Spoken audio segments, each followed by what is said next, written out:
Hello my dear students. आज की जो वीडियो है वो है आपकी न्यू टेक्स्ट बुक के बारे में, दैट इज फॉर क्लास 9। ठीक है, स्क्रीन पे आप देख ही रहे हो, बुक का नाम है Kaveri text book of English for grade 9। कुछ स्टूडेंट्स के मैसेज आ रहे थे कि मैडम क्या ये रियल बुक है? जी हाँ, बिल्कुल रियल बुक है। ठीक है, ये आपके अभी जो 9th क्लास आ जाएगी, मतलब अभी जो बच्चे 8th क्लास के एग्जाम्स दे रहे हैं वो 9th में आ जाएंगे तो वो ये वाली बुक पढ़ेंगे। ठीक है, इसके अलावा मैथ साइंस सभी सब्जेक्ट्स का आपका डिटेल सिलेबस भी है। मैं कोशिश करूंगी नेक्स्ट वीडियो में उस टॉपिक पे बना दूंगी। ठीक है, आज की ये जो वीडियो है इसमें हम इस बुक के बारे में थोड़ा सा जानेंगे कि इस बुक में हम पढ़ने क्या वाले हैं और किस तरह से इस बुक को डिजाइन किया गया है। इससे पहले भी मैंने एक वीडियो बनाई, वो मैंने अपनी अंडरस्टैंडिंग के बेसिस पे बनाई थी कि हम किस टाइप के टॉपिक्स पढ़ेंगे और टॉपिक्स में हम क्या क्या चीजें जो है, किस टाइप के कैरेक्टर्स हैं, क्या हम उनमें पढ़ने वाले हैं। लेकिन यहाँ पर जो एनसीईआरटी खुद बता रहा है इस अबाउट द बुक, वो हम पढ़ेंगे। ठीक है, तो यहाँ आप देख रहे हो ये आपकी पीडीएफ मतलब मेरे पास है बुक की। ठीक है, ये रहा आपका, दोबारा से नाम आ गया है Kaveri text book of English for grade 9। आप देख सकते हो एनसीईआरटी। और इसके अलावा यहाँ आप देखेंगे तो ये रहा कॉपीराइट एनसीईआरटी 2026। ठीक है, तो दैट मीन्स कि अभी इस सेशन से ये वाली जो बुक है वो आपको क्लास 9 में पढ़ाई जाएगी। ठीक है, इसका रेट रहेगा 145 रुपीज। ये आपका जो है फॉरवर्ड है और मैं यहाँ पे आपको जो ये वाला जो पेज है ये रीड करवा रही हूँ। This is about the book. हम क्या करते हैं, सीधा टॉपिक्स को स्टार्ट कर लेते हैं, chapter number 1, then point number 1, chapter number 2। ठीक है, तो लेकिन हम बुक के बारे में पहले जानने की कोशिश नहीं करते हैं, तो इसीलिए मैं आपको ये वीडियो के थ्रू बस इतना बता रही हूँ कि एनसीईआरटी खुद इस बुक के बारे में हमें क्या बता रहा है और हमें भी बुक के बारे में पता होना चाहिए कि हम आने वाले सेशन में क्या पढ़ने वाले हैं। तो सबसे पहले आप देख सकते हो कि कावेरी इस बुक का नाम है, text book of English for grade 9, और इसको डिजाइन किया गया है, डेवलप किया गया है with alignment with the vision of the national education policy 2020, एक तो एनईपी 2020 के साथ, और national curriculum framework for school education 2023। ठीक है, इनके साथ अलाइन करके जो है इस बुक को प्लान किया गया है। और साथ में ये जो है लैंग्वेज, आपको पता ही है कि इंग्लिश से रिलेटेड है और इसमें कुछ अलग अलग जो है करिकुलर गोल्स हैं। सबसे पहले तो देखो, जैसे ये मतलब इसमें हम काफी सारे जॉनर्स के बारे में भी पढ़ेंगे। ठीक है, मैं ज्यादा डिटेल में इसको नहीं कवर कर रही हूँ क्योंकि इतना ज्यादा आपको पता हो मतलब बताने की जरूरत भी नहीं है। फिलहाल आपको मैं बेसिक बता रही हूँ और जहां मुझे लग रहा है कि इंपॉर्टेंट पॉइंट्स हैं वहां मैं इसको जरूर कवर करूंगी। ठीक है, सबसे पहले तो देखो आप, ये है कि particularly for the learning of languages it is important to keep in mind that curricular goals and competences must be attained by students in an integrated manner, note separately. मतलब कहता है कि जो भी हमारे करिकुलर गोल्स हैं और जो भी हमारी कॉम्पिटेंसीज हैं जो हमें सीखनी है वो हमने इंटीग्रेटेड करके सीखनी है, ना कि अलग अलग।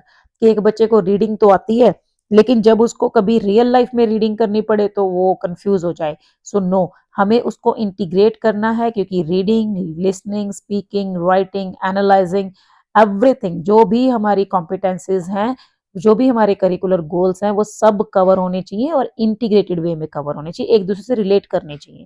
ठीक है, तो यहाँ पर हमारे पास 3 सीजी हैं। सीजी मतलब करिकुलर गोल्स, दैट मीन्स कि why we are learning this means language और what we are suppose to learn. ठीक है, हमारा गोल क्या है। सबसे पहला है uses language for effective communication through various oral activities. ठीक है, and writing activities. Oral activities में रहेगा discussions, interviews, public speeches like this. Writing में essays, letters, articles and including new media like email, audio and visual material. ठीक है, उसके बाद है uses language to develop reasoning and argumentation skills by engaging with the variety of audio and written material. Then last one has develops an appreciation of the aesthetics in different genres like humor, suspense, tragedy। मतलब अलग अलग type के literary works को हम पढ़ेंगे जिसमें suspense भी होगा, ह्यूमर भी होगा, ट्रेजेडी भी होगी।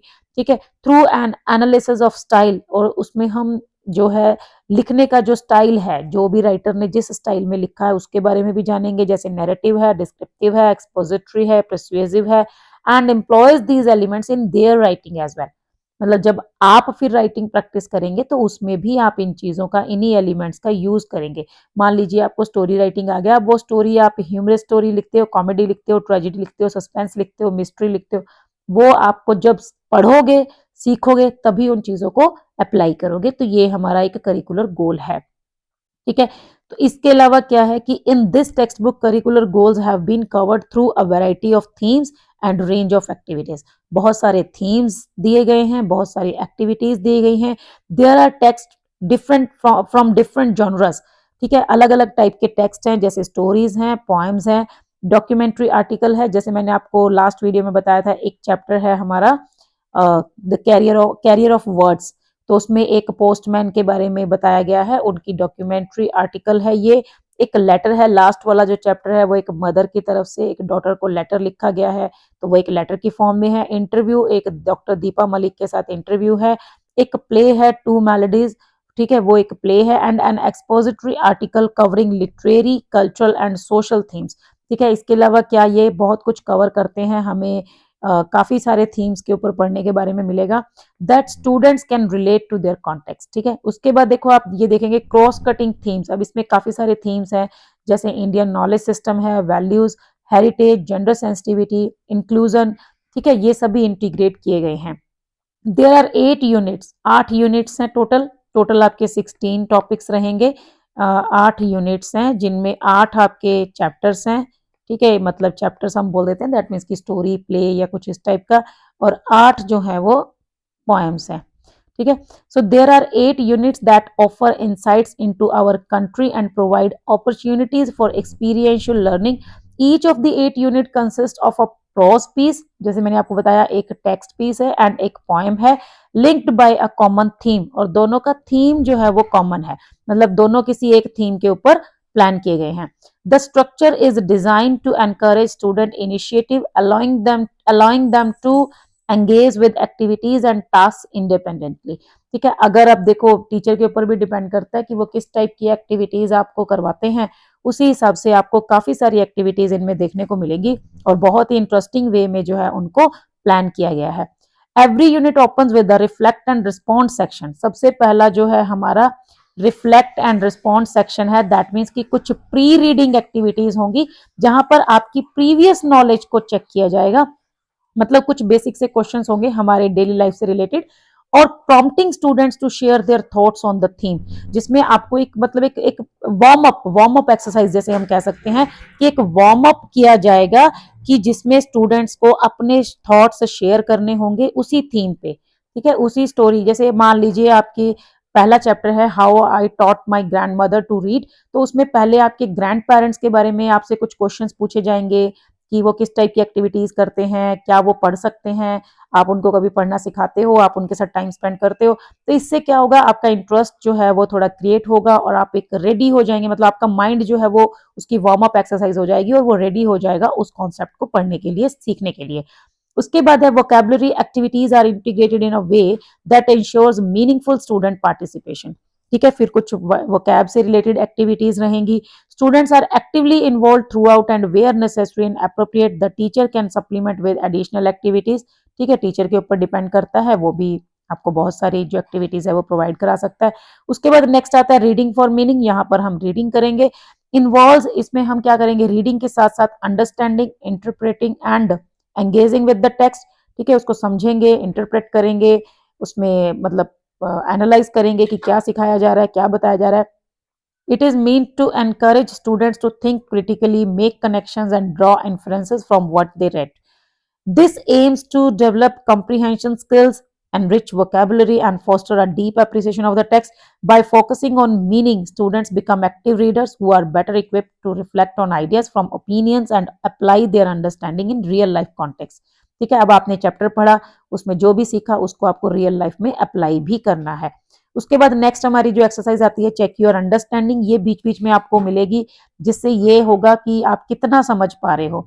Is design to ensure that students are following the text up to that point, ठीक है। ये चेक करने के लिए होगा कि क्या बच्चे समझ रहे हैं, along with self and peer assessment.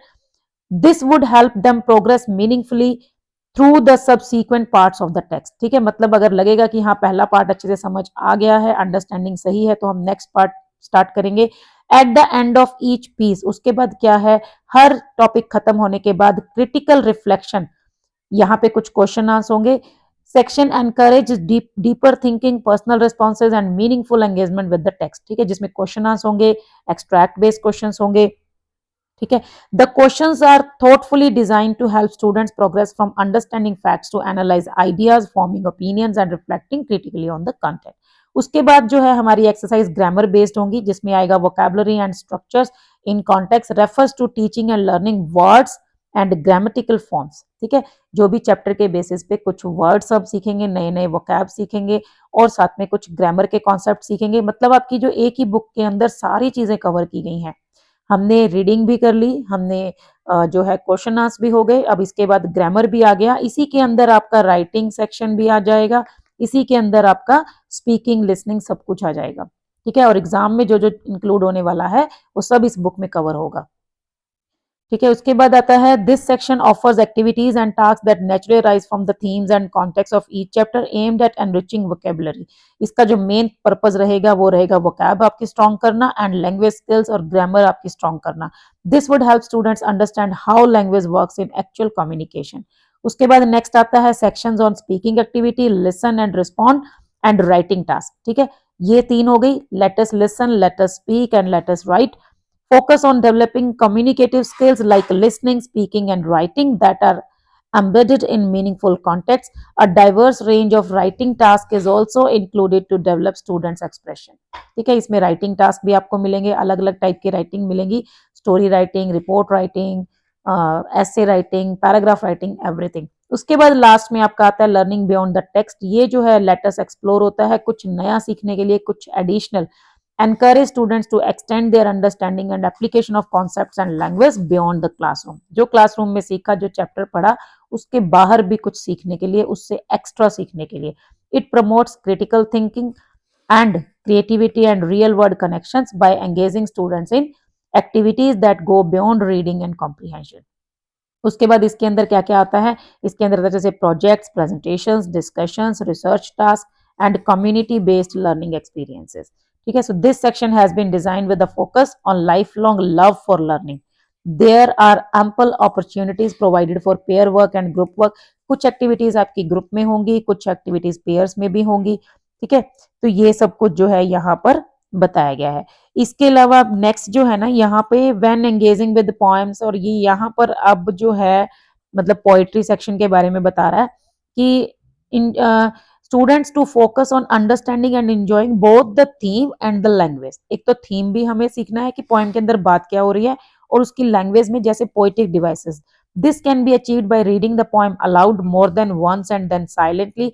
Students should pay attention to its central idea, tone, imagery, language that appeals to the senses like sight, sound, smell, touch.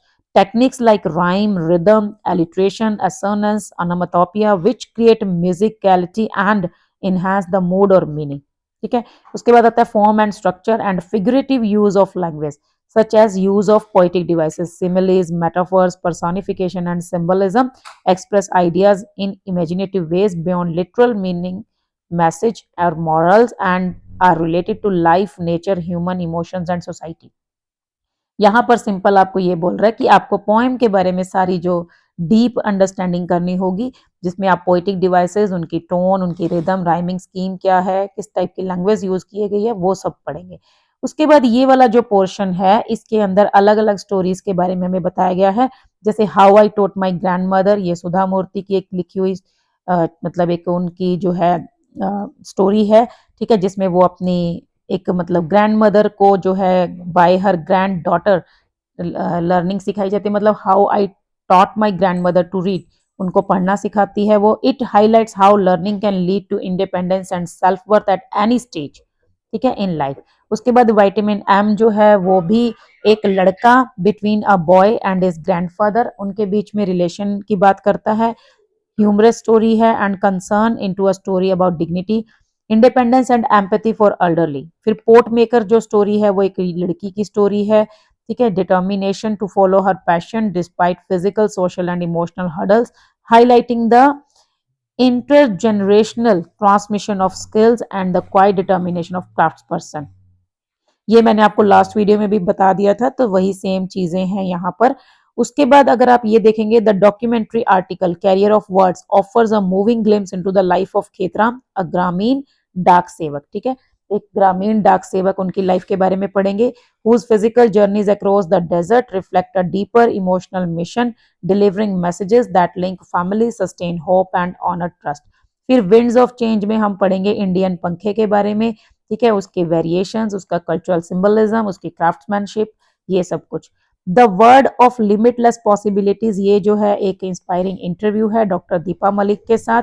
Presents of Paralympic athletes journey from personal adversity to global acclaim. ठीक है, तो ये मैंने आपको last वाली video में भी बताया था। उसके बाद लास्ट आता है फॉलो दैट ड्रीम।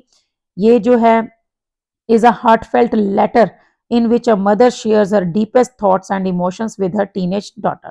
तो ये हमारे कुछ चैप्टर्स का ग्लिम्स बताया गया है। ठीक है, every child can resonate with this, मतलब ये जो है हमारे आप मतलब आप ही लोगों की लाइफ से रिलेटेड कॉन्सेप्ट्स हैं, आप ही इसके बारे में सीखेंगे और आप अपनी जिंदगी को अच्छे से समझेंगे। उसके बाद एक प्ले है twin melodies, celebrates the expressive power of music and how music transcends boundaries of genre, generation, and emotion. The play presents an earnest journey of reconciling tradition with innovation, showing how classical roots can blend harmoniously with contemporary forms। उसके बाद जो है इसके अंदर कुछ poems हैं, जैसे Bharat our land. ठीक है, ये जो है सुब्रमण्य भारती की पोएम है, मैंने आपको पहले भी बता दिया था। इसमें जो है हमारे इंडिया के बारे में बात की गई है, इंडिया का rich heritage from its natural grandeur to its spiritual and philosophical traditions। उसके बाद है पोएम है gifts of grace honouring our vocations. ये जो है एक लिरिकल ट्रिब्यूट है to the vocations that shape and sustain our society. ठीक है, उसके बाद ये वाली पोएम है the poem I can not remember my mother, this is by Rabindranath Tagore. through the voice of a child evokes memories rooted in sensory experiences, suggesting how presence and absence can coexist through emotional memory। उसके बाद है जैसे ये students reflect on the importance of nurturing family ties, valuing elders and recognizing how memory shapes our connections with those we love. Next आती है the poem canvas of soil. ये जो है पोएटिक इमेजरी है to portray gardening as an artistic act. ये मैंने आपको last video में भी बताया था कि इसमें गार्डनिंग के बारे में बताया गया है। ठीक है, it invites students to see beauty in nature, मतलब बच्चों को इन्वायरमेंट के लिए और थोड़ा नेचर के लिए जो है उनके अंदर फीलिंग्स को क्रिएट करने के लिए इस टॉपिक को ऐड ऑन किया गया है। उसके बाद पोएम है अ फ्रेंड फाउंड इन म्यूजिक। ये आपको पता ही लग गया होगा कि म्यूजिक से रिलेटेड है। Connection one feels with music, about the connection. ठीक है, उसके बाद हमारी एक पोएम जो है दैट इज 9 गोल्ड मेडल्स। ये भी मैंने आपको बड़े अच्छे से बताया था लास्ट वीडियो में कि captures a powerful movement of solidarity where a group of special athletes chooses empathy over competition. मतलब वो एक अपने फेलो एथलीट की हेल्प करते हैं और सभी के सभी को गोल्ड मेडल मिलता है, क्योंकि वो जो है उनकी रियल विक्ट्री होती है, क्योंकि वो उन्होंने किसी की हेल्प करना ज्यादा जरूरी समझा। इसके बाद एक हमारी पोएम है the poem words celebrates the very power of language. ये हमें लैंग्वेज की पावर बताती है और ये हमें ये बताती है कि words can be beautiful, they only gain value when they are sincere and heartfelt। Together, these texts invite learners to reflect on the role of communication and forging meaningful relationships and responsibilities that comes with carrying the words of others। ठीक है, मतलब words की importance बताई गई है कि हमें क्या बोलना चाहिए, उस पे बहुत कुछ डिपेंड करता है। उसके बाद लास्ट पोएम हमारी है बिलीव इन योरसेल्फ। ये वही आपको पता लग गया होगा कि is about facing challenges with courage and self believe. ठीक है, मतलब खुद में विश्वास रखना। एंड ये क्या कहता है कि true progress comes from taking that first step, trusting one self and moving forward. सबसे पहले खुद पे विश्वास करना। और उसके बाद जो है this text book has included works by renowned Indian and international authors. हम इसमें कुछ इंडियन ऑथर्स और कुछ इंटरनेशनल ऑथर्स के बारे में पढ़ेंगे। Several Indian writers included have received, काफी सारे जो ऐसे ऐसे राइटर्स को इंक्लूड किया गया जिनको काफी सारे प्राइजेस अवार्ड्स मिले हुए हैं, प्रेस्टिजियस एक्कोलेट्स, जैसे रविंद्रनाथ टैगोर। ठीक है, उनको नोबेल प्राइज मिला था गीतांजलि के लिए। सुधा मूर्ति, उनको पद्मश्री मिला एंड पद्म भूषण मिला for her literary and social contribution. उसके बाद तमसुला आओ, जिन्होंने द पोर्ट मेकर लिखी है, उनको भी पद्मश्री एंड साहित्य अकादमी अवार्ड मिला है। ठीक है, Asha Nehemiah has received the best in Indian children's writing contemporary award, while Mitra Phukan has been honored with the Katha Award for translation. The other featured authors are also celebrated for their creative excellence and impactful writing. मतलब जो भी हम पढ़ेंगे वो किसी ऐसे ही किसी आम लोगों ने नहीं लिखा हुआ है। बहुत बड़े बड़े अवार्डीज, बहुत बड़े बड़े नाम जो हैं राइटर्स के, उनके द्वारा लिखी हुई चीजें जो हैं वो इस बुक में इंक्लूड की गई हैं। तो ये आपको मतलब एक प्राउड फील होना चाहिए कि हाँ, हम इतने बड़े बड़े राइटर्स की जो राइटिंग्स हैं उनके बारे में पढ़ेंगे। These literary pieces serve not only as texts for language learning but also as repositories of valuable life lessons, fostering personal growth and equipping students with the skills to navigate social situations with confidence. मतलब इनमें हम life skills भी सीखेंगे, ठीक है। By resonating with students daily experiences the selected pieces promote positive values such as resilience, empathy and emotional intelligence. मतलब जब हम इन स्टोरीज को पढ़ेंगे तो ना कि सिर्फ पढ़ेंगे बल्कि उनसे बहुत कुछ सीखेंगे भी, और ऐसे लाइफ लेसन सीखेंगे जिनको लाइफ में अप्लाई करना भी जरूरी है। Thereby exerting a profound impact on the overall development, ठीक है, हमारी ओवरऑल डेवलपमेंट। और illustrations have been carefully crafted to depict context and enhance comprehension for self reading. अच्छा, इसमें जैसे मैंने आपको बताया था कि कुछ एडिशनल स्टोरीज भी एड ऑन की गई हैं, उसमें से कुछ क्लास 8 की लास्ट बुक में से हैं जो पहले पुरानी बुक्स थी, और कुछ 9th की भी, जैसे द लॉस्ट चाइल्ड है, द लास्ट लीफ है। तो वो यही बता रहा है, for self reading additional stories, poems and articles have been provided at the end of chapters and poems. Students can be encouraged to read and reflect on this. We sincerely hope that students will enjoying doing these activities and develop language competences. ठीक है, तो ये था हमारा about the book जो कि NCERT ने हमारे पढ़ने के लिए ही ऐड ऑन किया, लेकिन स्टूडेंट्स इसको कभी पढ़ते नहीं है, तो इसीलिए मैंने इस पे वीडियो बनाई।